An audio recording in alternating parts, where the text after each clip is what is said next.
Donc bonjour Josran. Bonjour, Alors bienvenue sur Redry TV. merci. On va faire un petit portrait de toi. Donc pour commencer, est-ce que tu pourrais te présenter en quelques mots pour ceux qui ne te connaissent pas?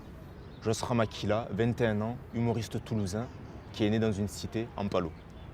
Et pour toi, est-ce que l'humour t'est venu naturellement, la scène? À la base, c'était pas ma première ambition, on va dire. À la base, moi, je me disais que je voulais devenir seulement travail, études. Après, je me suis commencé à m'intéresser au milieu artistique comme le cinéma. Et comme je voyais que je ramais dans le cinéma, que je trouvais pas beaucoup de casting, j'ai regardé un film, Ali, avec Will Smith, je sais pas si vous connaissez. Et à la fin, désolé de spoiler la fin, mais Will Smith, à la fin, lève les bras en signe de victoire. Comme quoi, il avait gagné le championnat. Et ce moment-là m'avait inspiré en fait. Et je me suis dit que comme je fais du cinéma, il faut que je trouve un domaine qui soit lié au cinéma où je fais face à un public. Je me suis intéressé au stand-up, j'ai regardé le Jamel Comedy Club, Marrakech du Rire et les stand-uppers aux États-Unis également. Et ça m'a beaucoup intéressé. Voilà pourquoi je me suis lancé.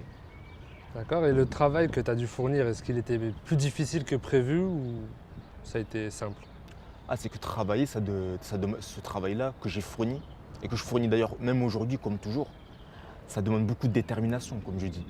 C'est pas donné à tout le monde de se lever tôt le matin, de vouloir partir travailler ce qu'il aime. Donc voilà pourquoi ça m'a demandé beaucoup de travail, beaucoup d'énergie et de détermination, Est-ce que cette détermination, est-ce que c'est une force pour toi? tout de tous les jours, du quotidien, surtout quand on passe des difficultés. J'ai cette détermination dans l'esprit parce que je me dis que si je suis déterminé, même si je passe le plus pire de tous les problèmes, je sais que je ne vais jamais abandonner. Donc on va parler un peu des scènes que tu as fait. Est-ce que tu peux nous raconter la première fois que tu as fait sur scène, le plus drôle, la chose que tu aimerais oublier? Alors j'en ai plusieurs vraiment, j'en ai vraiment plusieurs. À part de ma première, ma plus grosse expérience, c'était à Rodez, dans un festival pour les jeunes talents amateurs de la MJC. Ok. Et j'avais joué devant 330 personnes, ce qui était une très belle expérience. Le stress était à 100%, mais c'était une très belle expérience. Et la première là où j'étais vraiment satisfait, vraiment, c'est la première de mon spectacle que j'ai joué il y a quelques jours à Toulouse à la MJC Roguet. C'était vraiment une très belle expérience. J'avais joué devant une soixantaine de personnes et c'était ma première à Toulouse et j'étais vraiment ravi. Est-ce que tu as une anecdote drôle un peu qui t'est arrivée quand tu étais sur scène ou dans la vie de tous les jours? Une anecdote, Ouais. je dirais l'autodérision. Par exemple, j'aime bien me clasher mon nom de famille, mon prénom, clasher mes défauts. Parce qu'un humoriste, certes, il fait rire, mais quand il fait de l'autodérision, il montre qu'il est pas parfait. Et un truc que tu aimerais oublier, qui t'est arrivé, et que tu te dis putain ça Hmm. faut que j'oublie ça. Mais les bides, par exemple.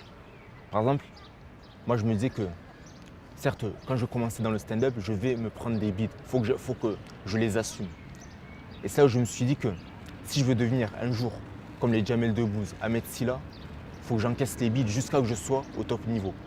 Parce qu'un bide, réellement, certains humoristes peuvent mal le vivre, mais d'un côté, ça le motive pour faire encore mieux la prochaine fois et évoluer au fil du temps.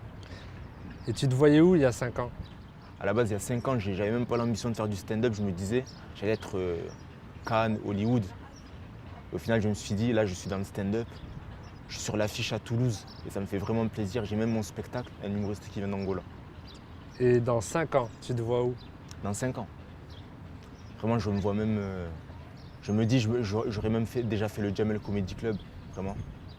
Après, je me fie à tout, mais je pense que dans 5 ans, j'aurais déjà réalisé mes ambitions, mes premières ambitions. Et ta préférence dans l'humour, est-ce que c'est plus le stand-up ou tout ce qui est sketch, vidéo? Stand-up. Stand-up? J'aime bien être seul sur scène, raconter ma vie de façon drôle. Et tes inspirations en France et ailleurs? En France, mes inspirations, je dirais, c'est Jamel Debbouze. Après Jamel Debbouze, il y a Omar Sy. Après Omar Sy, je dirais Ahmed Silla aussi. Il y a Walidia, Kevin Razi. Ça, c'est mes inspirations en France. Et après, je dirais aussi aux États-Unis, Eddie Murphy, Martin Lawrence, Jim Carrey, Chris Tucker, Chris Rock et Kevin Hart. Et en Angola? En Angola, justement, tu fais bien de poser la question. Moi-même, je veux me faire un nom dans le stand-up parce que je trouve qu'en Angola, il n'y a pas beaucoup d'humoristes qui réussissent.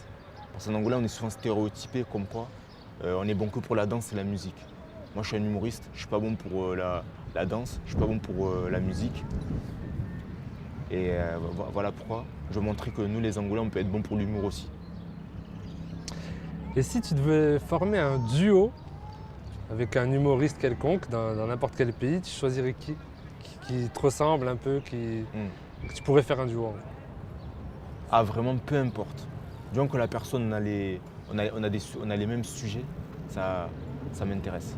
Et si tu devais faire un choix à quelqu'un qui te touche? Connu, Ouais. connu, je dirais Omar Sy. Omar Sy? Hmm. Et dernière question, la clé de la réussite pour toi, c'est quoi? La détermination. Parce que comme je l'ai dit dans ma phrase, la détermination vient de ceux qui changent la phrase. Tu n'y arriveras jamais en je l'ai fait. Parce que si on est déterminé, on peut affronter n'importe quelle situation, même la plus pire. Est-ce que tu as un dernier message à dire à tous ceux qui t'écouteront, qui te Oui. regarderont?